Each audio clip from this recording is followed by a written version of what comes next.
So tell us about your book in 14 minutes.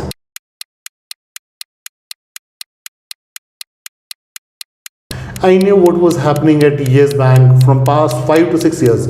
If you remember back in 2015, there were initial talks about the huge divergences in Yes Bank, lot of lending to the stressed companies and all that. But then the business went about, the loan book grew disproportionately, and 2018 its founder and chairman, all powerful chairman, was forced to exit. But at the time when Mr. Kapoor was forced to exit, So let's start in the beginning. What happened at Yes Bank? Yes Bank, it was reckless lending, idiosyncratic approach by certain individuals, and it was risk metrics sent for a toss. Pure case of, and there were, right now these are only allegations, and ED has been talking about these allegations of taking kickbacks and it doesn't, and in fact ED is right in its allegations about kickbacks, because why would a promoter otherwise destroy his own bank where he was the promoter if it was not for the kickbacks? So Yes Bank was started in 2004. Initially, when it started, there were a couple of partners in that, which we all know. There was this Ashok Kapoor gentleman who passed away in an unfortunate incident in the terror attack of 26/11 in Mumbai. So another was Rana Kapoor. So they were related to each other. Their wives were sisters. So their respective wives were sisters to each other. So they started Yes Bank. Initially it was growing at a normal pace, but suddenly after 2013, when the RBI started to reduce the interest rates, the loan book of the Yes Bank grew at a rate which was 8 to 10 times more than the industry growth numbers. And suddenly in 2018, when we talked to 2018, its promoter founder was forced to exit by RBI. And within a year, we saw all the stressed lending that they had done over the past 5 years coming to the fore, and which needed to be written off, and bank needed capital for it. But given the financial mess that was there in the bank at that point of time, nobody was ready to give them the capital. And plus, over and above that, deposits could have saved them, but the deposits were running thick and fast from the bank. So all of it led to what we saw on March 5 last year, which was nothing short of India's own Lehman Brothers moment. RBI had to bail out Yes Bank overnight, and SBI was made to bail out Yes Bank. Now you see kind of irony there. SBI is a public institution, public sector lender. So basically it's the common man's money like you and me, which is parked there. And the common man's money was used to alleged financial irregularities, you can say, or risk metrics sent for a toss done by a private sector banker. There is no concept of bailouts in capitalism. Bailouts is nothing but socialism for the rich. So that is the unfortunate part. And on the other side of it, because you talked about common man suffering, at the time of its bailout, Yes Bank had 1.6 million retail shareholders. Now imagine 16 lakh retail shareholders. Retail shareholders are people, common man like you and me. So tell me about actual incidences which you have discovered. I realized that the corporate India is a big brother's club. There is a nexus being formed of certain low quality assets that they were lending to. There were a group of people they were lending to who had low credit score, to put it, and they were on a brink of bankruptcy. Who were they lending to? Anil Dhirubhai Ambani Group, something like DHFL. So these were the companies, and there are many more which we'll read in the book, and how they used to window dress it. The loans were then window dressed to present them as great quality assets. RBI, I'll tell you, and I keep saying it publicly, RBI historically has been reactive Bank of India, not the Reserve Bank of India. They only react, they are not proactive. I mean, they see a thing, they don't have till now they don't have an intelligence gathering wing. In that year, 2018, under Urjit Patel, there were two bank chiefs who were forced to step down. One Rana Kapoor, another Shikha Sharma of Axis Bank. Now Axis Bank survived all that, probably because his successor could manage it in a better way. But unfortunately, in case of Yes Bank, the successor was probably more interested in optics than the actual banking work. So and from 2018 onwards, initially bank tried to cover it up, and there was hope that the new successor might help the bank stabilize. But from 2018 till March 2020, it was a steep downward slope for Yes Bank, and that is when RBI, when it was about to reach the bottom and go in and collapse. So RBI came in there and provided a support cushion, kind of a support in form of State Bank of India. Look at Yes Bank's Rana Kapoor owned some 3 to 4% in Yes Bank through Morgan Credit. In October 1 of 2019, Morgan Credit, the news came that Morgan Credit has sold its shares in Yes Bank. So what had happened? The margin that those shares were placed with Nippon Asset Management, Reliance Nippon Asset Management. So margin call came, and they had to invoke the pledge.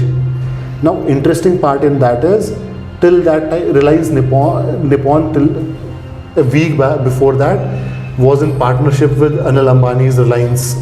So it was Reliance Nippon Asset Management, RNAM, if you remember. So interestingly, RNAM had lent to Morgan Credit, which is owned by Rana Kapoor's daughter. On other hand, one of the biggest defaulters of Yes Bank, when Rana Kapoor was chairman, was Anil Ambani. So they had each other's. You have my back, I'll have your back. So that it was the kind of setup that was working in this thing. So what happened at DHFL?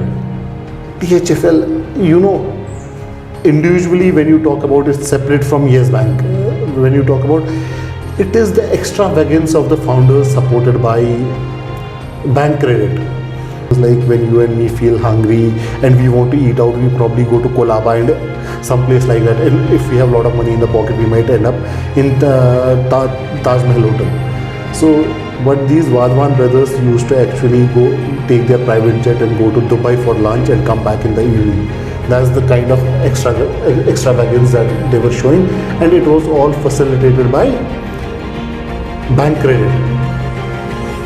So this is the level of extravagance. I mean, financial prudence was sent for a toss by all these entities. And to be honest enough, the debt is a serious problem in India. The quality of debt, you being from finance background, you would know it also. The quality of corporate debt is a serious issue in India. We don't know what muck we are sitting on. As of date, in fact, the Supreme Court Honorable Supreme Court has said that you can't declare NPAs till we come up with a final order on moratorium case. So imagine from August till now, how many NPAs would be hidden in the banks? And once the floodgates will open, and RBI in its baseline scenario is expecting the gross NPA ratio to double. So that is the kind of debt bomb we have in India right now. The corporate debt is a big time issue. And the problem will get real when defaults will happen. What is your commentary on, say, we are in stock market is at 52,000, which is the all-time all-time historic high. Do you want me to be honest on Yeah, please. It is nothing but fund diversion. All this money that was supposed to be the economic stimulus, it was meant to boost the real economy, and all of it has landed in stock markets. If you talk about in proper financial terms, it's nothing but financial diversion. You are getting money for boosting real economy, and it's ending up in stock markets. How is that? How do you say that? Because if you talk to any of the analysts, they are saying that stimulus money is helping because foreign institutional investors, if you look, the stock markets are being propelled by the foreign institutional investors right now. So they have got $6 trillion of stimulus right now. And there is lack of quality play at good valuations in their home countries, in Western countries right now. So one of the emerging markets they find it in is India. So what happens in case of India? They put in the money here. If you look at the numbers are mind-boggling. 60,000 crore net inflow, 70,000 crore net inflow, 30,000 crore net inflow, as if there is no end to it. So these guys have been parking in the money in the stock markets, which was meant for stimulus, and which is causing a rally. And PE multiples are over 38 on BSE Sensex companies. 38 is a PE multiple. Imagine that. That is why I call it fund diversion. It's nothing but fund diversion. Interestingly, there was this incident. EPFO was allowed to invest in stock markets. So around 70,000 crore of EPFO money came into the stock markets at a time when FIIs were withdrawing. And demonetization created a lot of savings in the economy. Lot of people's money, which was already, they wanted to find new avenues to invest money now, post demonetization. So all of them went through DIIs and invested in stock markets. So new pool of savings was created. So which led to a rally in the stock markets, which was not based on fundamentals. If you look at fundamentals, the corporate earnings were muted. There was no growth. I mean, you are paying way higher for every penny earned. PE ratio is unrealistic. And it's not an organic growth what we are seeing in stock markets right now. From March lows of 25,000 on BSE Sensex, we are trading at 52,000 right now. That they will have to actually spend. Even our capex is muted right now. Exactly, capex is muted right now. If you look at the operating profit numbers, they have increased, while as the sales numbers have fallen. How? Basically, when we talk about GVA, when country talks about industry, GVA has increased. So GVA is the sum of all operating profits plus the employee costs. So why is it happened? Because as of date, people don't have to travel to offices, work from home. So the fuel cost has been saved.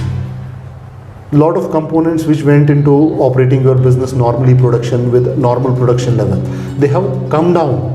So it's a cost cutting. It is the corporate earning growth during the pandemic was triggered by cost cutting measures, not revenue enhancing measures. When revenue augmentation happens, that would have been real growth.